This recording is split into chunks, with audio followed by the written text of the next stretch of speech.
All right, morning. Thank you very much again for joining us. My name is Mike Sawstruck. I'm the Commissioner for the Department of Public Safety here in the state of Maine. We are going to give some further details from an operational standpoint about what happened overnight and kind of where we're going from here.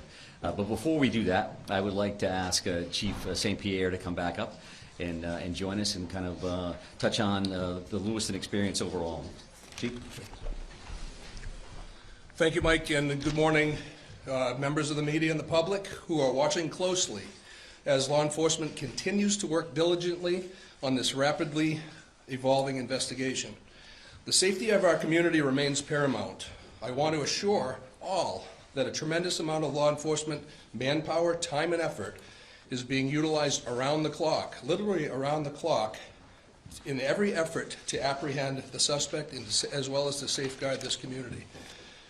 As the Chief of the Lewiston, Maine Police Department, I am extremely thankful for the community's outpouring of support being offered during this tense and trying time. I extend my deepest appreciation for all of our law enforcement partners who have responded from literally around this nation. Again, I will ask the community to be as patient as possible with this process, realizing that there are many moving parts and coordination of efforts involved between multiple agencies. We will attempt to provide as much information possible as this investigation proceeds forward.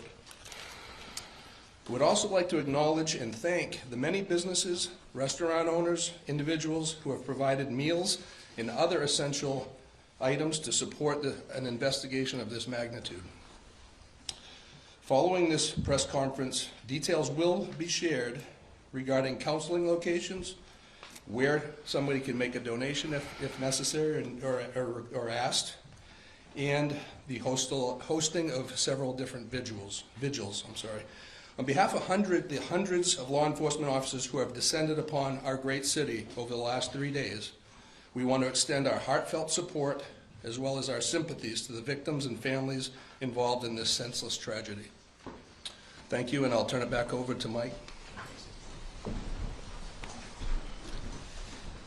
Thank you, Chief. I appreciate that. So I guess for starters, I want to make sure that we always take a moment to acknowledge the victims, their families, and how this is negatively impacting the state of Maine, the city of Lewiston, and really our entire country. We know when these things occur around our country, we are all so incredibly focused on what happened, and then we try to get to the why.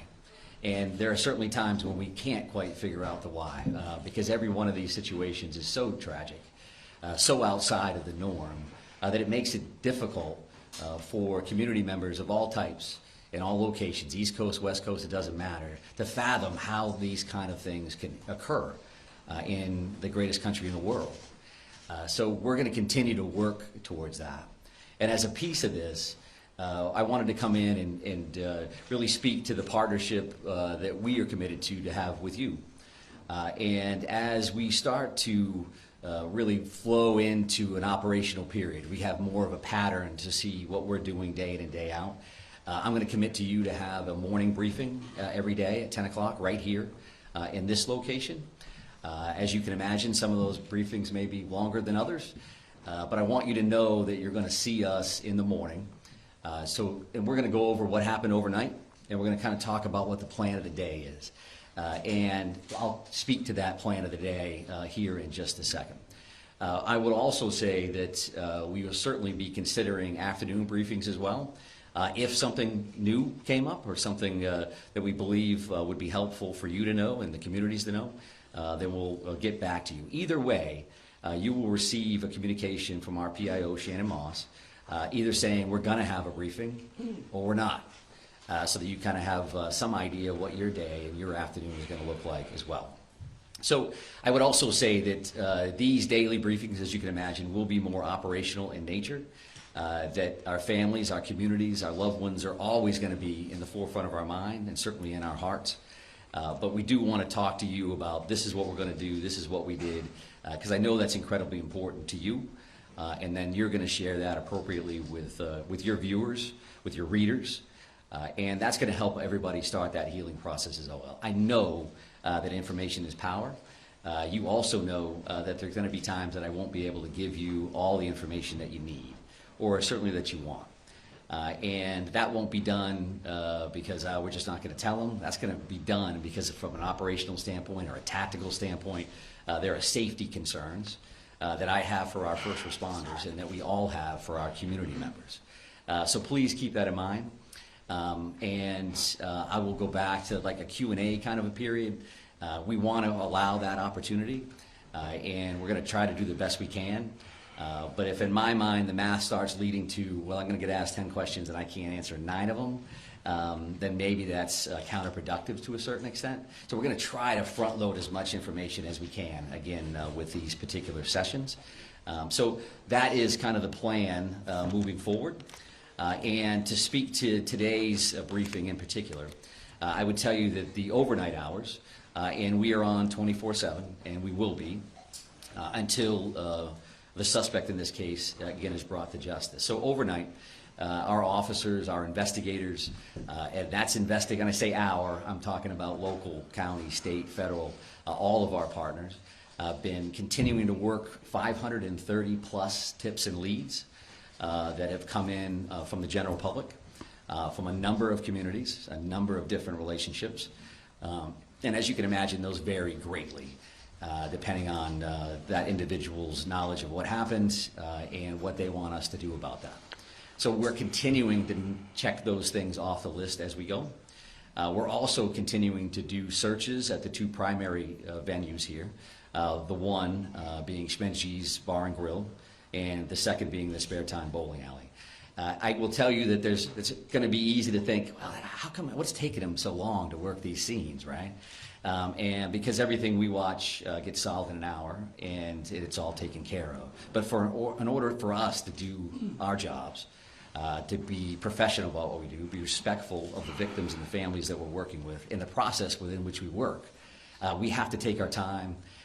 We're going to be processing every square inch of these facilities. Not only do you have the victims in question, but every one of those rounds that got fired need to be investigated. Every one of those cartridges that lays on the ground needs to be collected. The vehicles that are in those parking lots, everything that we do around this, we need to be careful, we need to be professional, and that's what we're committed to do. So I would expect that we're still days away from completing those particular investigations, those particular crime scenes. So you'll continue to see us at those locations without question. And because of that, there are also affidavits, and affidavits are essentially the first step in a search warrant or an arrest warrant or whatever that looks like. So we're continuing to draft affidavits ultimately for search warrants around any kind of digital media that we're hoping to attain or investigate. That could be phones, that could be computers, that could be video from any location. So our officers, our investigators continue to work on that material. And so that's a lot of that stuff overnight, as well as using that 3 o'clock, that 4 o'clock in the morning, using that time frame to kind of plan out what the next day is going to look like. So we've trying to get some people rotated through for operational periods. We're going to get them some rest. Now let's plan what the next day is going to look like. We have a morning briefing, which kind of kicks off and says, this is what's going to happen. We need a team to go do this. We need a team to go do that. This is who our team leads are. This is the process. And then we let those folks loose to go do the good work. And we're going to try to share some of that information with you. So as we discuss that, and we have some maps and some other additional information up here with us right now. I will talk about a couple of these locations here to the best of my ability. Obviously, there's a lot of us here, and this isn't ideal as far as these maps go. But if you look at this boat launch overview as an example, this dot here is that Lisbon boat launch area that we've discussed. That's where the suspect's vehicle was located ultimately, that white Subaru station wagon. And I will also say that we'll have these 3 primary maps, but this QR code here, and whether you can get it from your seats or come up after the fact, will give the digital version of those so you have those readily available. You certainly understand how all of that works. So we talk about that boat launch area, and that particular location is 501 Lisbon Street. Pejebscott Landing. Pejebscott Landing is at this location. I believe we have some some of our friends from the media that are out in that area now. And what will happen in this general location today is that we will be putting divers in the water along that Androscoggin River, which you see here. And that's going to look like a couple of different things. So the very first thing that you're going to see out there is you're going to see some air resources that will fly over this particular area. And they're looking to see what can we clear from the air. Do I have to put divers in that particular area, or can I tell from the top, based on the current and how muddy the water is and all those other things, can I see to the very bottom here? So that's going to start this entire process. Then there's going to be some screening and some divers that are actually in the water that may start on this side by the boat launch and will continue on this side. I would envision at some point that we'll be moving over to these particular locations here for ground searches as well. So that's gonna look like a bunch of different things. So they could be dragging a diver behind them, literally, while that diver is checking for evidence, checking for potential bodies. And I would also say that while this is going to look like a major focus today with a lot of people, we have a lot of other irons in the fire. So I'm not here saying that the suspect, we know the suspect is in the water and this is what we're doing. What I'm telling you is you're going to see a lot of activity here, and I'm going to tell you that in advance. We've got nothing to hide in that regard at all. So then you're going to have some sonar as well that's going to be utilized here. And that can look like a couple of different things. A remote operating vehicle, an ROV, divers could use that. And that will look like a pod under the water. And that is looking for sonar, so picking up shadows, if you will, of what does that look like. Could be a log, could be anything under there. And our divers, that dive team, and that, when I say, again, our divers, that's going to be teams from all over the place. Our Maine Warden Service is heavily involved in this. We work with them all the time. The Maine State Police dive team will be in the water and will be leading this initiative. So that's what we'll see here with a couple of different kinds of sonar. And then along the shoreline, you're going to see a line search, if you will. That means literally officers on line as they're working that shoreline. And of course, they're looking for evidence. They're looking for anything that may help them down the road. Now, I say you'll see this because for us, we want to make sure that we're working with you. So there is a church parking lot across the road here. And there's also some parking available on this side of the road. Mark Laddie, who is the PIO from the Maine Warden Service, and some officers will be in this area to assist. So if you decide that you want to go to that location to pick up video and see what they're up to, then I think there's some parking opportunities here. This 196 can be busy. This area here happens to be pretty low speed. At least that's what the speed limit is. So we're going to be around there to try to keep that as safe as possible. But we want you to be mindful that we may ask you not to stand on a railroad trestle, or we want you to get your coverage. We want to be partners with you. However, you're not going to be able to have full access to that site. I think that's common sense. And we want to make sure that you can do your jobs and we can help you facilitate that. So you're going to see a bunch of people in that area, that 531 Lisbon Road. A couple of these other locations, if we start here, this is the bowling alley scene. This red dot is actually where that is. You all understand that. We will have some additional officers there checking this wood line and continuing to do those sweeps, those searches. There was a lot of shots fired in these locations. We want to make sure we have all the evidence humanly possible. And then this is far from ideal, considering it's directly behind the podium. But this is... Can we do that? We're jammed in here with the wall. Yeah, we may lean towards that QR code. If you can't see that, I apologize. We'll have to take a look at this particular option in the future if this works for us. But the bar and grill here, there is a red dot, and you can see some wood line around that. Each one of these locations is going to have lots of police officers there, as you imagine. A piece of all of these things will have a QRF, or a quick reaction force. So we're going to maintain security here because clearly, as you realize, the suspect in this case is not in custody. That continues to be our focus. And I think if you look at these two things, we have an investigative bucket with a great deal of resources that are investigating the crime, what occurred. And there's clearly an apprehension team here with a lot of folks that are involved in that. And of course, they're going to intermingle. That's a given. But I think in this scenario, I want you to keep those two things in mind. Because even though we're going to be active with this search in the investigative side, always in our mind, we're going to be looking for the suspect and making sure that the people that are involved in these various searches, to include yourselves, are safe. So that is clearly another focus that we have in mind.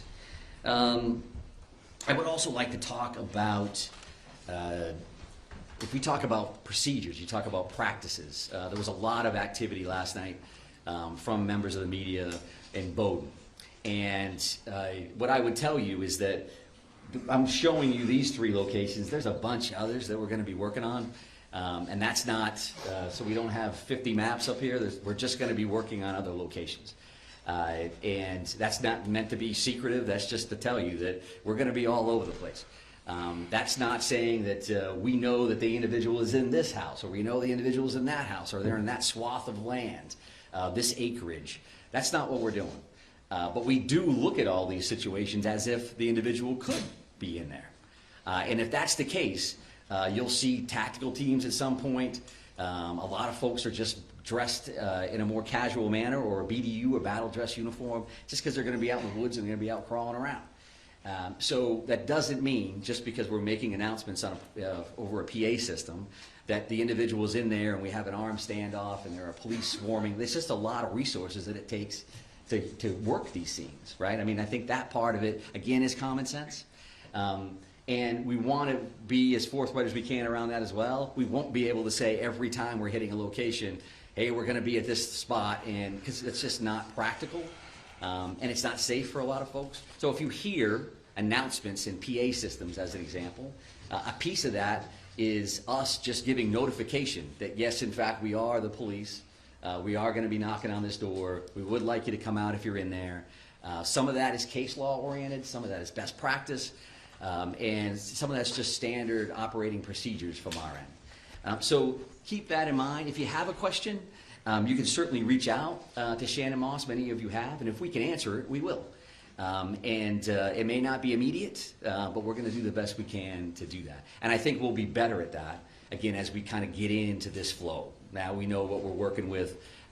It's starting to settle in as much as a tragedy like this can. And again, we want to be good partners with you across the board. So let me just take a look and make sure I've covered everything that I wanted to cover. I would also say that this is a big deal here, this particular link, and Shannon will be sending that out through her media list. So this is a digital tip line. And what a digital tip line would mean is anybody, yourselves included for whatever reason, if you've got a photo, if you've got a video of what happened, or something that you think is evidentiary in nature, you think that it would be valuable for us to have, you can upload that information through that link. And that link stems from best practice in other communities where tragedies like this have occurred. That a lot of people have a lot of information. Where does it go? Maybe this is the key. I don't think they know that. Or they probably do know that. 75 other people sent it to them. Send it to us anyway. And we want to see that information. So that's pictures, that's video, that's any of that kind of material to that particular link. And again, the QR code is something that we already talked about from a mapping perspective. I would say that our ongoing victim services efforts, that is something that we're working with victims' families, the community as a whole, and we are working with families that have currently been notified. We're continuing to identify victims in this case, and as those occur, additional resources will be available to the general community. I would say, again, as a little bit of a reminder, some searches you may see, well, why does that search have an armored vehicle involved, and then they're walking along the river, shoulder to shoulder. Some of those are going to be tactical ground searches versus just a kind of standard line search or grid search. The Maine Warden Service do this stuff all the time. They're incredible, searching for people, and incredibly valuable for us as it kind of expands out to evidence in many of these circumstances. We do clearly continue to have air assets, whether that's helicopters or planes, just because they're involved, again, as we mentioned here, right, that's going to be an overview. They're just flying over that site. They may be hovered someplace else. Is that because we found the suspect? That's not a guarantee that that's the case at all. I would also tell you probably new information. Initially, that first night, we had 70-ish or so witnesses. The FBI has been incredibly helpful with things that may sound as simple as you've got to transcribe 70-plus witness statements. They're bringing a lot of resources to play, and so we're continuing to do a lot of that work behind the scenes as well. I think that the shelter-in-place order, right, that's currently in place for Lewiston, Auburn, Lisbon, and Bowdoin. When you hear the names of those communities, obviously you know that a lot of our focus, a lot of what occurred in those communities, whether it's Bowdoin because that's where the suspect's house was, Lisbon where the car was located, or Lewiston, Auburn, some conversation earlier about Auburn locations, and Lewiston where the focus of those first two tragic active shooter situations occurred. That's an ongoing conversation that we'll have every minute of every day. Does it make sense that those orders are still in place? And can we relax those, change those? They have not been changed in any way at this point. But we realize that we want to keep our community safe. So that's again, the forefront of our minds. But we know that a shelter-in-place order in general, similar to orders around COVID, can have some negative impacts on families and going to school and businesses and all those other things. So we have that in our mind. There is that pluses and minuses chart that's just kind of active as we kind of work through this thing. So know that we are actively thinking about that. And truth be told, working with, specifically right here in Lewiston, working with our officials, working with Chief St. Pierre, working with the mayor and others, having conversations about what does that mean, and what is that going to look like this afternoon, tomorrow, and in moving forward. So I think that's enough sharing from my end. That's a lot of information to overload you with there. I would want to come back, however, to say that there's a lot of stuff going on here, but what matters to us, again, is the safety of our communities, the safety of our residents. We care about each and every one of them, as you do, and we're going to continue to fight on their behalf to bring this individual to justice, because we know that that has an impact on starting that healing process. It's not a slam dunk. It's not when we got them, now everybody's better. This is going to take a while. Right? It's going to take a while for communities to work through. It's going to take forever for families to work through. You lose somebody that you love. That's a big, big deal. So I don't want to get lost in the minutia of this is what we're doing and this is a map and it's a QR code. It always comes back to this other stuff for us. So again, we're going to try the Q&A deal and see where we go. Go ahead, right here. There were reports that you all found a note at his home. Do you know the contents of the note, and can you share that? Yeah, so we've heard the same thing, and there was a note at one of these residences. I'm not prepared to really talk about what that included. And I think that's probably, again, a common sense answer, because that does involve, is there a mindset here? Is there a motive? What did that entail? So we'll definitely continue to work on that, and when we can release it, we certainly will. Sir. Right here, sir. Commissioner, so in reference specifically to what's behind you and what's going on at the river, is there any information that you have that's leading you in the direction that he may have killed himself and his body is in there, or is it just one of the possibilities? Well, I think one of the possibilities is key, right? Because clearly we don't have him located at this point. We don't have him in custody. So all of those options are on the table. We certainly don't want to wait too long, because the river is a big piece of this. The car was located there. Evidence is located in the vehicle or right there along the shores of the Androscoggin River. So that's stuff that we want to make sure that we're checking, and we're using the resources that we have available. We're using the expertise that we have available with the dive team and all our partners to make sure we're checking that. At the same time, right, we're checking all these other things. We're working through the crime lab on this other information. So all of those things are occurring at the same time. I would also state, and I want to make sure that I say this because they've been very, very helpful. The Brookfield Power Company owns 2 dams, operates 2 dams in this area, and they've been very cooperative. You know, they live it every day. So as an example, one of the things that we're doing, the river currently runs at like 8,500 cubic square feet per second, and when they tighten the dam tools down, they actually lower that down to like 5,500 cubic feet, right? Does that mean anything to you? What it means to us is that that current, if we can slow that current down, we can lower the amount of water in the river. It's certainly easier for us to work. It's easier for our divers to see in clearer water than muddier water. If it's a foot lower than it was before, it's easier for us to work. And there's different searches, obviously, but unfortunately, people lose their lives in bodies of water on a regular basis. So this is something that we're trying to dial in. But yes, sir, right here. Yep. Deer hunting starts tomorrow. It sure does, yep. Yeah. Can you address that? Yeah, sure. So I had conversations with Commissioner Camuso, Inland Fisheries and Wildlife.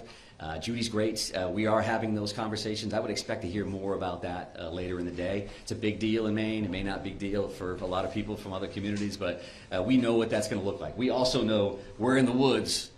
You know, if you just happen to be in the woods, minding your own business, going for a walk, that's going to make us a little concerned, right? So it's definitely a good question. It's something that we're actively working on. Right here, sir. You talk about this tremendous amount of assets here Yep. and the search for him. Can you talk about the pressure you guys are feeling to find him, to give this community some sense of answers as this enters its third day? Yeah, sure. I think, pressure is one way to put it. I mean, we're concerned about the victims, their families, and our communities. I'm concerned every day, 24/7, 365, at this point for 30 years. That's why I got into this business. We do want to help people. We do want to make them safe. Making them safe and making them feel safe may not necessarily be the same thing either, right? Because I think our law enforcement partners, our first responders around the state, everybody is dialed in. They do that all day, every day. This is clearly a completely different animal. So for us, we want to make sure that we bring this individual to custody. But we got to do it right. We got to do it the safe way. Don't want to see anybody else get hurt, certainly our people and our community members. So we want to make sure that we do that right. We're not going to be rushed, but we're running right on that level. That we're going to work as hard as we can, as fast as we can, with as many resources as we can to try to bring some kind of closure. Sir? Right here, ma'am. Right here, ma'am. If we understand that the family is being cooperative, what are they telling you?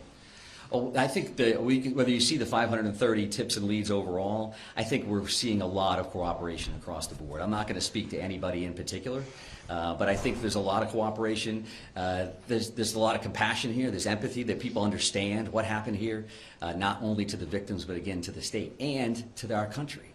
So people are coming forward. They are participating in the process, and that's just the nature of the beast. But I'm not sure I answered it. So go ahead and follow Yeah, up. I'm so sorry. That's okay. Specifically the family of the suspect. We understand Yep. they are cooperating. What are they telling you, and how are they helping you in the investigation? Yeah, so I won't speak, again, specifically to what anybody said one way or the other, but we do appreciate everybody's cooperation, because we know that this is difficult for everybody.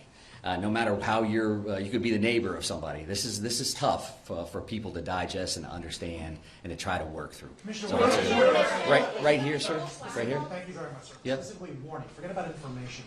The family has told multiple news outlets that there were warnings provided to law enforcement.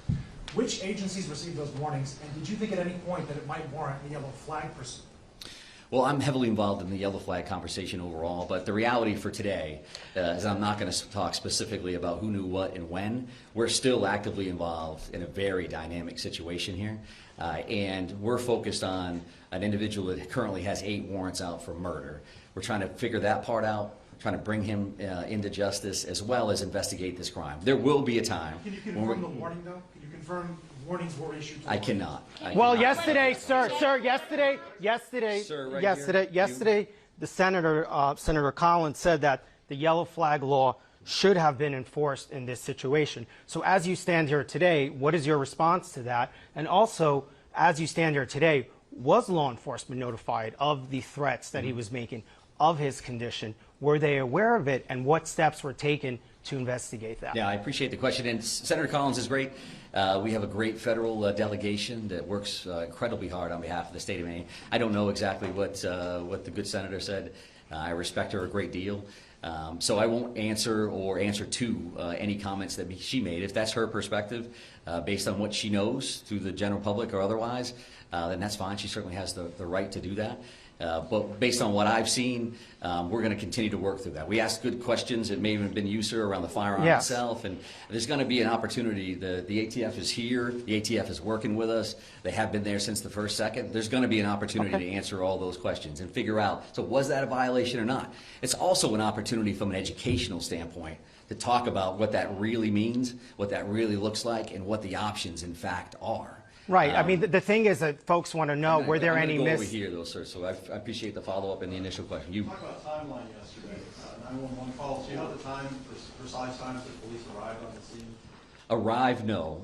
So it was 6:56 for the initial call, and then 7:08 for the second call. Multiple calls for each location. And so that's what I had. I don't know exactly when they arrived, other than to say these calls in any scenario are a priority, to say the least. So everybody's going, and they're going as fast as humanly possible. So that's the. I'm not done answering the first question.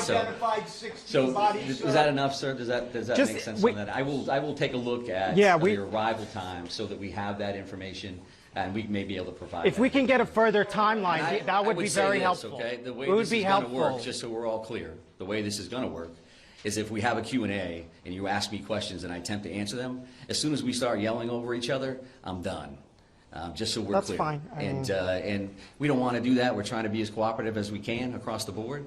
But we'll be back another time, and we're just trying to figure that out. Yes, sir, right here. Thank you. We're coming up on 48 hours. Are you concerned the trail is growing cold? I think that every minute that this goes on, we're more and more concerned, because what's the next thing that's going to happen? And we understand that. And that's why we're working 24/7 to bring this individual to justice and to try to bring some closure and overall safety to our communities. So yes, we feel that just as much as the community member does or anyone else. This is a privilege. This is an honor we have to do something about these tragedies when they occur. In many instances, I've been in those scenarios. This happens out of state. You're sitting on your couch wishing you could do something to help. Well, we're in a position to do something to help, and we will. There's no question in my mind that we will bring this individual into custody one way or the other. I'm going to take one more question from you, sir, and then we're going to be done. Confirm that you've identified 16 out of the 18 bodies, and if so, can you confirm the demographics, please?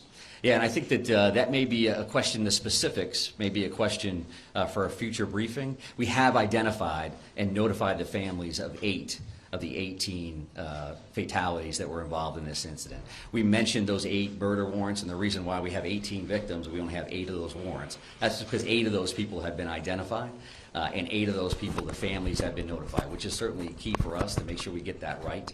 But further demographics around that. The colonel gave gender yesterday, and we'll take a look at ages and some other information. I'd like to be able to, I'd like to be able to honor the group of victims by talking about them in a specific session that I would view coming shortly. 8 of the 18 have been identified and notified, not 16, and I don't know where that came from. So thank you very much. I do appreciate it. We will see you again along the way. Thank you. Thank you.